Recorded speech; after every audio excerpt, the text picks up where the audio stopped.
नमस्ते। हमारे Indian achievers के नमस्ते। सभी साथियों को हम सबका बहुत-बहुत नमस्कार, प्रणाम और शुभकामनाएँ। हर बार की तरह हम एक बार फिर हाज़िर हैं हमारे अपने कार्यक्रम इंडियन अचीवर्स में। दोस्तों इस बार हम एक ऐसे बिज़नेसमैन को अपने स्टूडियो में लाए हैं, जो पूरी ज़िंदगी सरकारी सेवा में थे और उसके बाद वो बिज़नेस में आ गए और बिज़नेस में आने के बाद उन्होंने रियल एस्टेट में एक अपनी अलग पहचान बनाई और आज भारत में और ख़ासकर दिल्ली और एनसीआर में वो सबसे अच्छे रियल एस्टेट से जुड़े व्यवसाय में नाम गिने जाते हैं। जी हाँ, हम बात कर रहे हैं बीएल गौड़ साहब की, जिनको आज हमने अपने स्टूडियो में बुलाया है। गौड़ साहब, आपका बहुत-बहुत स्वागत है। और आज हम उनसे बातचीत करेंगे कि सफलता का राज क्या होता है और सफलता के मायने क्या हैं और इतनी ऊंचाइयों पर पहुंचने के पीछे क्या गहरे राज हो सकते हैं। तो गौड़ साहब, मैं और विजय गौड़ जी आज आपके साथ कुछ बातचीत करेंगे और हमें उम्मीद है कि हमारे दर्शकों को अच्छा लगेगा। वो जानना चाहेंगे कि भाई ये सब कैसे सफलता को पाया जा सकता है। तो गौड़ साहब, मैं शुरुआत एक छोटे से सवाल से करना चाहूँगा कि आपके परिवार और आपके शुरुआती दौर को लेकर कुछ ऐसी अनछुई चीज़ें जो आप आज हम लोगों के साथ शेयर करना चाहते हो, साझा करना चाहते हो? जी, ज़रूर। गुप्ता जी, शुरुआत की बात करें तो बहुत पीछे जाना पड़ेगा। जब मेरा जन्म उत्तर प्रदेश में एक बहुत रिमोट शहर से बहुत दूर गांव है कोमला, वहां पर मेरा जन्म हुआ 1936 में, 12 जून 1936 में। तो उन दिनों जो वहां के वातावरण और जो प्रशासन शासन था वो बहुत विचित्र था। यानी कि गांव में कोई स्कूल नहीं था। वहां से 3 किलोमीटर पर एक स्कूल था जो कच्ची मिट्टी से बना हुआ था। तो वहां से शिक्षा की शुरुआत हुई, यानी कि करीब 9 साल की उम्र तक वहां शिक्षा रही। उसके बाद पिताजी हमारे रेलवे में थे और एक छोटी पोस्ट पर थे, तो वो फिर हमें दिल्ली ले आए और यहाँ फिर चांदनी चौक में दिल्ली के अंदर जो उमराव सिंह प्राइमरी स्कूल है वहां से चौथी पास की। उसके बाद रामदास स्कूल नंबर 1 में हम हायर सेकेंडरी तक पढ़े। उसके बाद बीएससी 3rd ईयर तक हम दिल्ली यूनिवर्सिटी में रहे और वहां से सीधा ही रेलवेज में इंजीनियरिंग विभाग में सिलेक्शन हो गया और वहां फिर नौकरी पर चले गए। तो ये तो शुरुआती बात थी। और जो आज का परिवेश है उसके बारे में तो कभी सोचा ही नहीं था। तो जब आज हम सोचते हैं तो मैं इस निचोड़ पर पहुंचता हूं कि ये सब शायद कोई आदमी की नियत है या कोई ऊपर वाला जो बैठा हुआ है वो सब उसके यहाँ कुछ दर्ज रहता है जो आदमी के थोड़े से प्रयास के बाद वो फलित होने लगता है। तो ये तो कहानी थी शुरुआत की। और मैं जब 21 साल की उम्र में मैंने इंजीनियरिंग विभाग में नॉर्दर्न रेलवे में ज्वाइन किया और 31 साल तक लगातार हम नौकरी करते रहे। फिर बार बार मन में यही बात आती थी कि जो ये गरीबी है इससे लड़ाई कैसे लड़ी जाए। और ये एक पाप है आदमी का गरीब होना। तो उसे कैसे ऐसे माहौल में बदला जाए कि कुछ मतलब जीवन सुधर सके और जीवन में विकास आ सके और मेरे से जो जुड़े हुए लोग हैं, परिवार के लोग हैं, भाई हैं, बहनें हैं, उनका स्तर भी कुछ ऊपर हो सके। ये विचार मन में पलता रहा और अभी 9 साल 8 साल बाकी थे। तो एक दिन में ही ये फैसला हुआ कि 31 साल की नौकरी करीब 2 घंटे में छोड़ दी, जिसमें गाजियाबाद जैसे छोटे शहर में 1000 गज में बंगला था और वहाँ दुनिया भर की सुविधाएं थी। 7-8 नौकर थे, जो रेल पे चलती है ट्रॉली वो भी थी। और हम एक छोटे मोटे साहब थे जिन्हें कहना चाहिए कि रेलवे में गौड़ साहब के नाम से थे, और वो सब एक दिन में छोड़कर सड़क पर आ गए। तो वहां से फिर ये कहानी गुप्ता जी शुरू हुई और आज जो है वो आपके सामने। तो गौड़ साहब, ऐसा प्राय देखने में आता नहीं है दुनिया में कि एक रियल एस्टेट से जुड़ा हुआ आदमी इतनी सारी साहित्यिक गतिविधियों में संलग्न रहता हो। आपकी मैं देख रहा था दर्जनों किताबें हैं, कविता की पुस्तकें हैं, आपका अखबार है गॉड टाइम्स करके, कहानीकार हैं आप। कैसे, क्या समझते हैं आप अपने आप को? आप एक बिल्डर हैं पहले या एक साहित्यकार हैं पहले? गौर साहब, इसमें मैं कहूंगा कि मैं पहले एक साहित्यकार हूं और बाद में बिल्डर हूं। कारण क्या है कि कई बार कई पुस्तकें मेरे पास हर महीने आती हैं समीक्षा के लिए, और उसमें वही कहते हैं कि डॉक्टर गौड़ आप कुछ लिख दीजिए इस पर। तो मैं उनसे कहता हूँ भाई समीक्षा करा के भेजो, मैं अपने अखबार में छाप दूंगा। हर किताब की समीक्षा करना ये मेरे बस की बात नहीं है, क्योंकि एक एज फैक्टर भी होता है। तो मैंने कईयों को मैंने कहा आप कवि बनने की कोशिश कर रहे हैं, कोशिश ना करें तो ज्यादा अच्छा है, क्योंकि दुनिया में कोई वर्कशॉप ऐसी नहीं है जो किसी को कवि बना सके। बिल्कुल सही। हाँ, ये तो हो सकता है कि अभ्यास करते करते और आप में अगर ग्रहण करने की शक्ति है तो हो सकता है कि साहित्य तो समुद्र है, उसमें से कुछ शब्द आप बटोर लें और अच्छी रचनाएं करने लगे, ये तो संभव है। लेकिन जो साहित्य के कीटाणु हैं वो तो आदमी के जन्मजात होते हैं। मैं केमिस्ट्री, फिजिक्स, मैथ का स्टूडेंट था और 21 साल की उम्र में सबसे पहली पुस्तक जो मैंने अपने जीवन में पढ़ी वो देवदास थी। और उसे पढ़ने के बाद गौर साहब मैं काफी देर रोया, क्योंकि उसके शरद चंद्र जी ने जो अंत में लिखा है उसके वो पढ़ने के लायक है। आजकल की जनरेशन पढ़ती नहीं है। हम लोगों ने तो आचार्य चतुर्सेन शास्त्री से लेकर के जिन्होंने वैशाली की नगर बधू लिखी, और आज बड़े बड़े विद्वान बातें करते हैं, तो मैं कहता हूं कि क्या आप बता सकेंगे कि उसकी भूमिका में, वो 900 पेज की किताब है वैशाली की नगर बधू, भूमिका में आचार्य चतुर्सेन शास्त्री ने क्या लिखा है? तो उन्हें नहीं मालूम।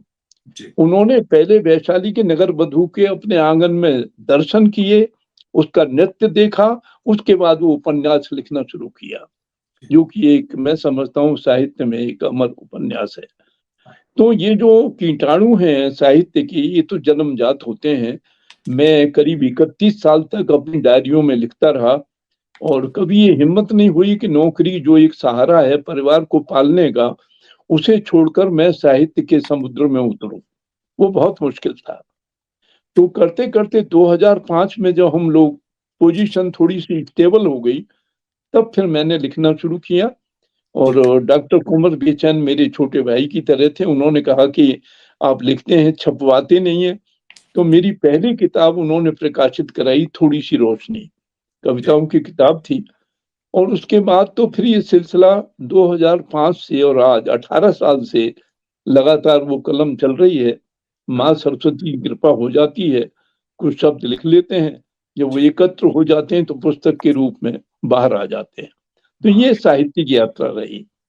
और जहाँ तक रियल एस्टेट की बात है, निर्माण की बात है, तो मुझे कई मंचों पर कुछ सवाल, जैसे कि दैनिक जागरण का एक मंच था, वहां एक इसने पत्रकार ने मुझसे एक सवाल पूछा कि साहब आप इंजीनियर हैं, आपका वास्ता ईंट पत्थर से पड़ता है, काठ कंकड़ से पड़ता है, तो ये कविता आप इसके बीच में कहाँ से आ गई? तो मैंने उसे 4 लाइनों में गौर साहब जवाब दिया कि पत्थरों की काट से जो शोर होता है, पत्थरों की काट से जो शोर होता है, समझ लीजिए कहीं निर्माण होता है। वाह। पत्थरों की काट से जो शोर होता है, समझ लीजिए कहीं निर्माण होता है। और सच कही है बात जो मैंने कही, ईंट पत्थर रेत में भी प्राण होता है, ईंट पत्थर रेत में भी प्राण होता है। तो इन 4 पंक्तियों से मैंने उस पत्रकार को जवाब दिया। आज भी मिलता है वो, ये कई साल पहले की बात है। तो पैर छूने की कोशिश करता है, अरे सर ये, मैंने कहा नहीं ठीक है, चल रहा है। तो साहित्य का जी ऐसा रहा। ओके गौर साहब, ये तो तय हो गया कि आप पहले साहित्यकार हैं और उसके बाद आप निर्माण के टाइकून हैं। लेकिन फिर भी अगर निर्माण की बात की जाए तो पिछले लगभग 9 सालों में रियल एस्टेट में सॉरी बहुत बदलाव आ गया। खासकर मोदी सरकार के आने के बाद मनमानियों पर लगाम कस दी गई, रियल एस्टेट में जमीन आसमान का फर्क आ गया और एक तरीके से ये कह लो कि जो ये स्काई हाई रेट्स वगैरह होते थे, जितनी भी मनमानियां होती थी, उसके ऊपर काफी हद तक जो है मोदी सरकार ने उसको नियंत्रित कर दिया। क्या आपके ऊपर भी इसका प्रभाव पड़ा और क्या असर पड़ा, थोड़ा सा इसके बारे में बताइए आप। गुप्ता जी, मेरा मानना जीवन में ये है कि आदमी के जीवन के अंदर कुछ सिद्धांत होने चाहिए, और वो सिद्धांत ये है कि मेरे जो कोलीग बिल्डर्स हैं, दूसरे हैं, मैं उनका नाम नहीं लूंगा किसी का भी, वो आम तौर पर अमूमन एक ही गलती करते हैं। उदाहरण के लिए बहुत छोटा उदाहरण मैं देता हूं कि आप जैसे और अन्य मित्र आपके आए और आपने हमसे फ्लैट बुक कराया। अभी निर्माण हमारा चल रहा है, उस निर्माण में समय है, बिल्डिंग बनने में देर है, और हमारे पास करोड़ों की संख्या में, मान ली करोड़ों के करीब हमारे पास फंड्स आ गए। हमने इसको तो राम सहारे छोड़ा और एक और प्लॉट खरीद लिया जी। उसके बाद एक और प्लॉट खरीद लिया। अब हुआ क्या फेल्योर होने लगा। आपसे जो पैसा आ गया था वो तो हमने दूसरे प्लॉट में लगा दिया, जबकि ये मॉरलिटी के हिसाब से भी ये एक तरह से चरित्र का गिरना मैं इसे कहूंगा। तो दो चीजें हमारे यहाँ, अब तो खैर बच्चे देख रहे हैं, मैं पिछले 4-5 साल से साहित्य में ही हूँ। एक शिक्षा जो आज भी बरकरार है वो ये है कि आप कहीं से भी अगर किसी तरह से दूसरे सेकंड ऑप्शन से अगर कहीं मनी कमाने की कोशिश करेंगे तो आप बेईमान बन जाएंगे। और दुनिया में, समाज में बेईमान बनना, आदमी जरूरी नहीं है कि मैं आपकी नजरों में गिरूं। अगर मैं आपकी नजरों में गिर जाऊंगा तो बहुत गहरा गिर जाऊंगा। आपकी नजरों में गिरने के बाद तो उठ भी सकता हूं, अपनी नजरों में गिरने के बाद मैं कभी नहीं उठ सकता। तो ये कुछ ईश्वर की कृपा रही गुप्ता जी कि हम थोड़ी सी ईमानदारी ऐसे प्रोफेशन में भी बरतते रहे जिसे बिल्डर का प्रोफेशन कहते हैं, और ईश्वर ने हमारी लाज रखी। और एक जो आप देख रहे हैं वो, इसमें कोई शक नहीं कि ये जो कंपनी मैंने बनाई रिटायरमेंट के बाद 95 में, गॉडसंस इंडिया लिमिटेड, उसको अगर हम काउंट करें तो 28 साल के अंदर 65,000 फ्लैट बना करके हम लोगों को दे चुके। और ये जो कोरोना काल था, 14 से 21 तक तो हमने 40,000 फ्लैट दिए, और 21 के बाद 23 तक हमने करीब 14,000 फ्लैट हैंड ओवर किया। ये हमारी स्पीड रही। और मैं समझता हूँ कि कहीं थोड़ी बहुत ईमानदारी आदमी अगर अपने कार्य में रखता है तो परमात्मा उसकी मदद करते हैं। ये मैंने महसूस किया है। गौड़ साहब, ये बताइए, देखिए मैं भारत में भी एक छोटा सा घर खरीदने का मेरा अनुभव है, और यहाँ अमेरिका में भी 2-3 घर खरीदने का अनुभव है।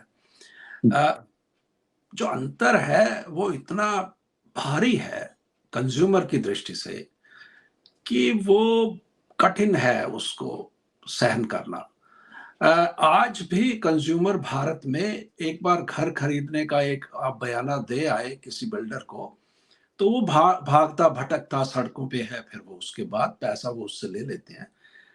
उसी का नतीजा है कि आज बहुत सारे बिल्डर जो है वो अरेस्ट हुए हैं, जेल में। उस सब के बावजूद भी वर्ल्ड स्टैंडर्ड पे क्यों नहीं आ पा रहा है हमारा जो ये व्यवसाय है, और अगर नहीं आ पा रहा तो उसके लिए क्या कर रहे हैं आप जैसे लोग जो बड़े हाई मॉरल स्टैंडर्ड्स रखते हैं इस इंडस्ट्री में, और कितना समय लगेगा आपको लगता है वर्ल्ड स्टैंडर्ड के हिसाब से आने में? गौड़ साहब, अगर आप ये ना समझें कि मैं कोई बोस्ट कर रहा हूं, तो जो डिमांड एंड सप्लाई वाली बात है, मैं तो ये समझता हूं कि हम कोई प्रोजेक्ट शुरू करते हैं और मोर देन 50% बुकिंग जो है वो विदिन शुरू करने के पहले 6 महीने में हो जाती है। तो पहली बात तो ये है कि हमारे पास जो पैसा आता है, हमें निर्माण करने में कोई दिक्कत नहीं आती।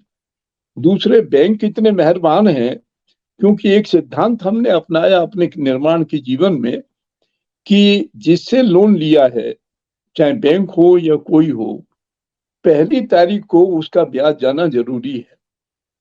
आप समझिए कोरोना काल में हमने 30% पर और 36% पर भी ब्याज पर पैसा मार्केट से लोगों का उठाया और बैंक का पैसा उसी 1 तारीख को दिया। तो आज बैंक ऑफ बड़ौदा या और दूसरे कई और भी बैंक हैं, अब तो सारी बैंक लाइन में लगे हुए हैं कि हमसे लीजिए सर, हमसे लीजिए। बल्कि ऐसे किस्से भी होते हैं कि एक बैंक है इंडू सिंधु बैंक, ऐसा कुछ नाम है उसका, तो वो हमारे पास आए, उन्होंने कहा जी कि आपका जो पैसा है फलाने बैंक से, उससे 1% हमें आप कम दीजिए और ये 100 CR जो है, 100 जो भी है, ये हमारे यहाँ बैंक में ट्रांसफर कर दीजिए, हमसे लीजिए। We did it. तो एक रेपुटेशन पहले बना करके अगर आप काम करेंगे तो मैं समझता हूँ कहीं कोई दिक्कत शायद ना आए, ऐसा मेरा मानना है, जो मेरी पर्सनल फीलिंग्स है। तो गौड़ साहब, एक तो आपने ये बताया कि ईमानदारी बहुत बड़ी चीज है और बिल्डर्स की इमेज जो है भारत में बहुत अच्छी नहीं मानी जाती है, ठीक है। लेकिन मेरा फिर भी आपसे एक सवाल है कि ज्यादातर बिल्डर्स राजनीति से भी जुड़े हुए हैं। आपकी राजनीति में कितनी जुड़ाव है राजनीति से, या कितना दखल है उसके अंदर, और क्या जो एक परसेप्शन बनी हुई है लोगों के दिमाग में कि बिल्डर्स राजनेताओं के साथ मिलकर, सरकारों के साथ मिलकर काफी कुछ करते हैं, चाहे वो जमीन लेने का मामला हो या और भी चीजें हो, तो इस बारे में आप कितना राजनीति में दखल रखते हैं और राजनेताओं से कितना जुड़े हुए हैं या सरकारों से कितना जुड़े हुए हैं, उनका क्या असर रहा आपके बिजनेस के बढ़ने या घटने पर, थोड़ा इसके बारे में बताइए। गुप्ता जी, जहां तक राजनीति की बात आपने की है, हमारे घर में से कोई भी व्यक्ति किसी भी राजनीतिक नेता से नहीं जुड़ा हुआ, आप इस बात के आश्चर्य करेंगे। और मुझे नहीं लगता कि इसकी कहीं आवश्यकता भी पड़ती है, बल्कि अगर उससे बचा जाए तो वो ज्यादा बेनिफिशियल रहता है।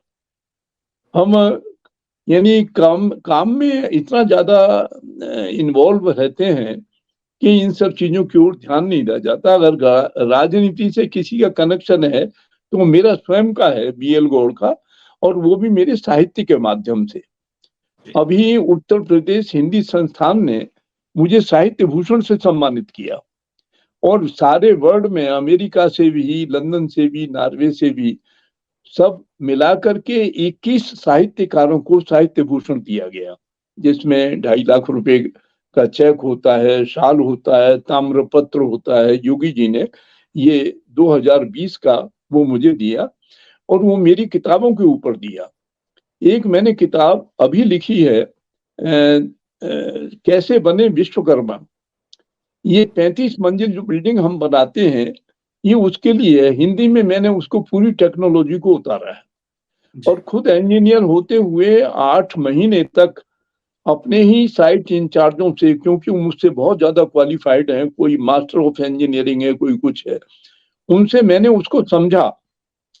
8 महीने तक समझने के बाद फिर वो पुस्तक हिंदी में लिखी, कैसे बने विश्वकर्मा।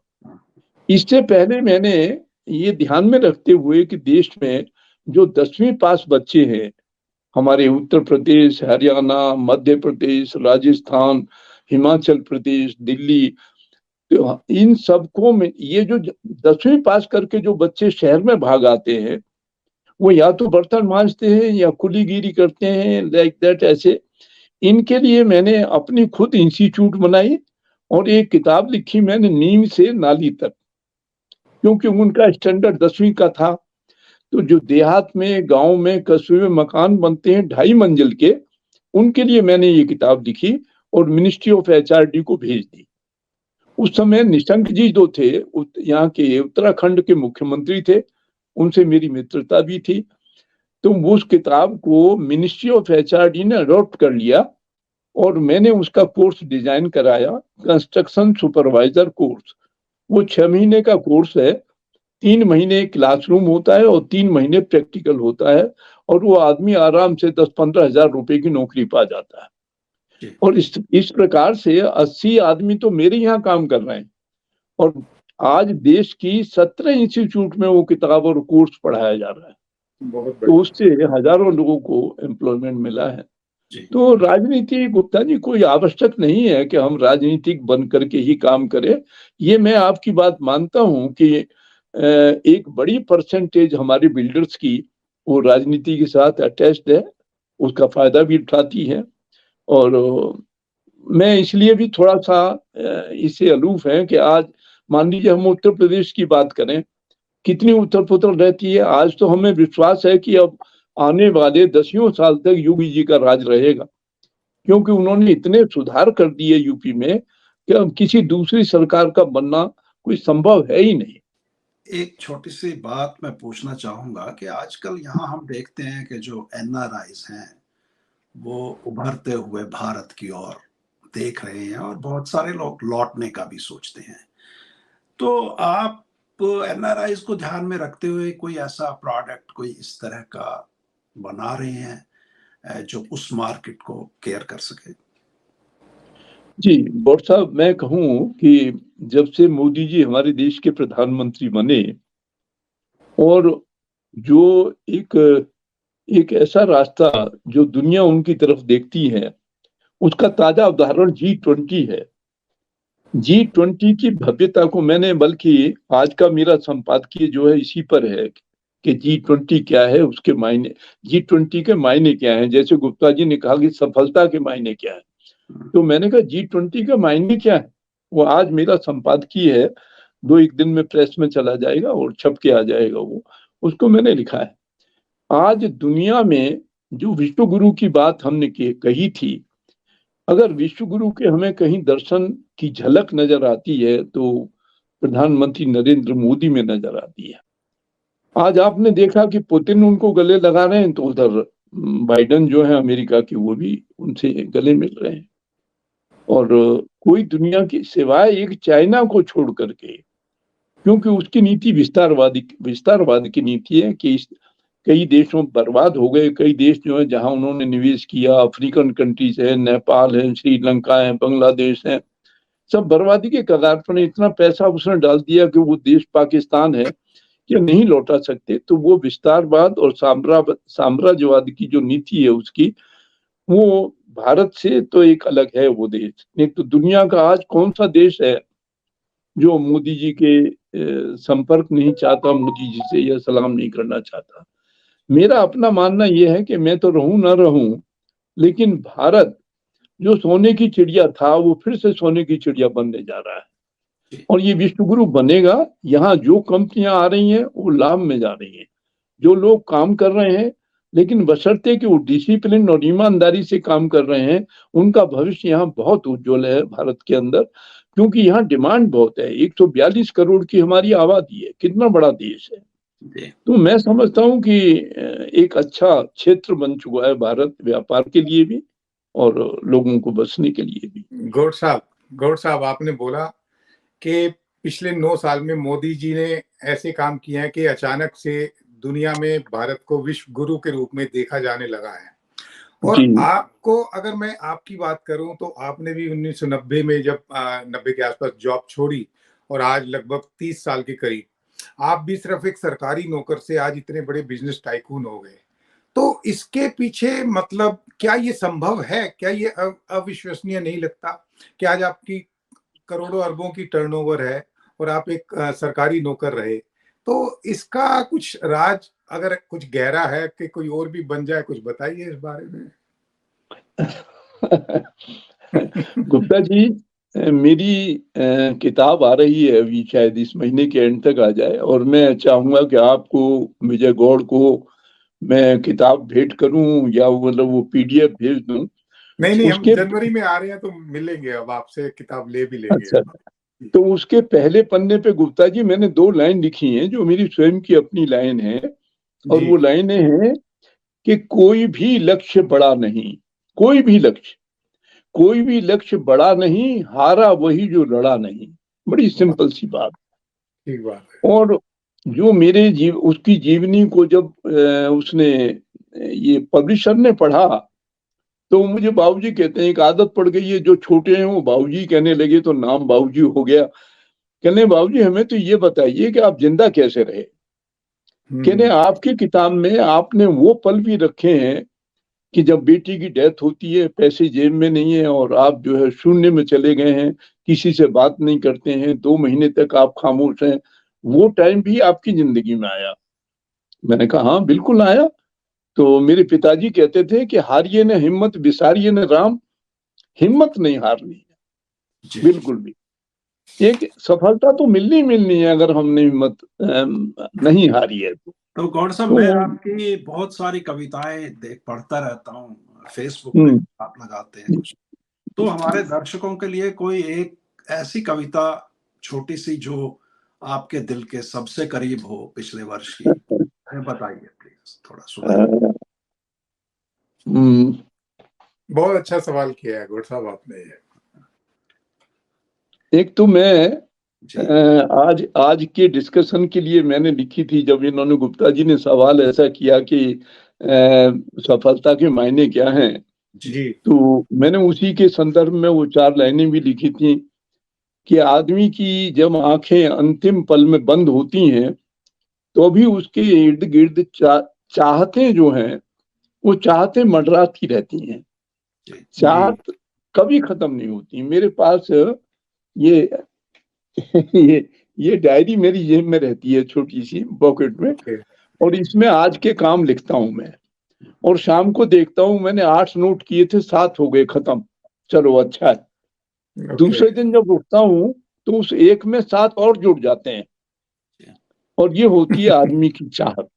जी। सफलता का मतलब है विकास। निरंतर आपका दिमाग अगर विकास में लगा हुआ है तो ये सफलता है। जी। फिर इसमें आता है संतोष। गौधन गोधन बाज धन और रतन धन खान, जब आवे संतोष धन सब धन धूर समान। वो जब आपको अपने विकास से खुशी मिलती है, आशा काम करने से, तो वही सफलता है, और कोई सफलता का दूसरा पैमाना नहीं है। और सफलता कभी एक व्यक्ति की नहीं होती किसी कंसर्न में। जब भी हमारे यहाँ हर साल हम अपना मनाते हैं फाउंडेशन डे, तो वो जब मुझसे कहते हैं बोलने के लिए, तो मैं उनसे कहता हूँ करीब 400 आदमी तो लड़के लड़कियां मेरे कॉर्पोरेट ऑफिस में ही हैं। मैं उनकी शक्ल देखता हूँ, मैं कहता हूँ तुम कौन हो? कहने लगे हम तो आपके यहाँ काम करते हैं, 4 साल से काम कर रहे हैं। मैंने कहा अच्छा ठीक है। तो मैं उनसे एक ही बात कहता हूँ, देखो भाई, कंपनी मीन्स ये सारा समूह, कंपनी माने बी एलगोर नहीं है, और ना ही ये सफलता बी एलगोर की है। ये सफलता तो आपकी ज्वाइंट है। आज अगर हम कहें कि मोदी जी विश्व गुरु बन गए हैं, अकेले दम पे नहीं बन गए, उनके साथ तमाम कैबिनेट है, 140 करोड़ जनता की भावना है, पूरी तो नहीं है, उनमें से मान लीजिए कि अगर 50% भी उनके साथ जुड़ी हुई है, तो उन्होंने उसे विश्व गुरु बनाया है, नरेंद्र मोदी जी को।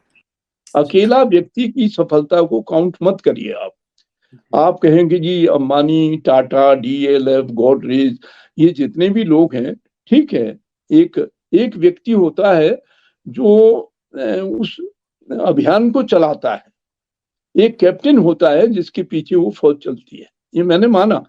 लेकिन अगर खाली कैप्टन हो फ्रंट के ऊपर, पीछे फौज न हो, तो नहीं कामयाब होगा। ठीक बात मैं तो ये सामूहिक सफलता जो है एक सामूहिक प्रयास है, और उस आदमी को, जो भी आदमी इस क्षेत्र में है, उसको चाहिए कि वो लोगों से उस तरह से जुड़ा रहे। और कविता जी सुना दीजिए, कविता की बात की तो कविता थोड़ी लंबी हो जाएगी, लेकिन मैं नहीं, छोटी सुनाइए कोई अच्छी सी। जी। तो मेरी कविताएं गुप्ता जी प्रकृति से आती हैं, और उनमें प्रेम और दर्शन अपने आप ही जुड़ जाता है। जी। और उदाहरण के लिए मैं एक फूल के ऊपर ओस के कण देखता हूँ, जो हमारे यहाँ देसी गुलाब होता है, बहुत बड़ा होता है। तो पार्क में ये सच्ची घटना है जो मैं आपको बता रहा हूँ। उसकी पंखुड़ियों पर मैंने ओस के कण देखे, तो उन ओस के कणों को देख करके कल्पना जागृत होती है, और वो कविता इस तरह से बनती है कि पाखुरी की देह पर उसके कण देखकर एक पल को यूं लगा, जो पंखुड़ी है उसकी वो मैंने एक शरीर माना है। हम्म। तो पांखुड़ी की देह पर ओस के कण देखकर एक पल को यूं लगा, क्या लगा? एक पल को यूं लगा कि जो किसी ने अंजुरी में थाम कर आंसू किसी के ला बिखेरे फूल। पांखुड़ी की देह पर ओस के कण देखकर एक पल को यूं लगा कि जो किसी ने अंजुरी में थाम कर आंसू किसी के ला बिखेरे फूल पर। अब यहां से कविता दूसरा मोड़ लेती है, दर्शन की ओर झुक जाती है कि आखिर ये जो अश्रुकण हैं या ओस के कण हैं जो पंखुड़ी की उस पर हैं, अभी सूर्य निकला नहीं है, इनका भविष्य क्या है? अब वहां से कविता उस मोड़ पर चलती है। कुछ देर में आकर यहाँ दिनमान छू लेगा इन्हें, कुछ देर में आकर यहाँ दिनमान छू लेगा इन्हें, ये भाव बन उड़ जाएंगे और रूप धरकर बादलों का फिर गगन में छाएंगे।